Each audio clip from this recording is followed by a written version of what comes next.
I knew of the story of Jim Elliot and the missionaries that had gone to Ecuador there to proclaim the gospel, but out on the stage walked Steve Saint, the son of Nate Saint, one of the 5 missionaries that had been killed there, along with Ed McCully, Jim Elliot, Peter Fleming, and Roger Udarian. Killed there on the beach by these Waradani warriors.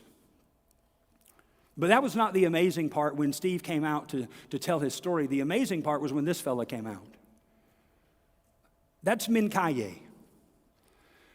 Mincaye was one of the Waodani warriors who was on that beach that day and is the one who himself, with a spear, killed Steve Saint's dad, Nate, and Ed McCully.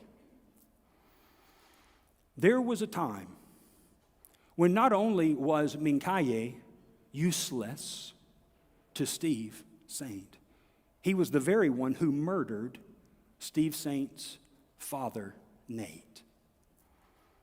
And yet, there he stood on the stage together with him as Steve's brother in Christ. One who had come to hear the gospel, if I remember the story right, perhaps by Steve's sister and some others that had gone back to take the gospel to that very place where their family members had been killed. And Mincaye heard the gospel and put his faith and trust in Jesus. He had been brought to a right relationship with God.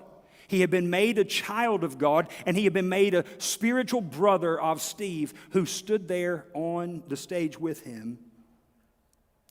And it was overwhelming to me to see that kind of gospel restoration, the kind that only the gospel of Jesus Christ can possibly bring. Steve said in that moment, he said, in God's great economy, what they, that is Mincaye and those Waodani with him, what they meant for evil was turned to good.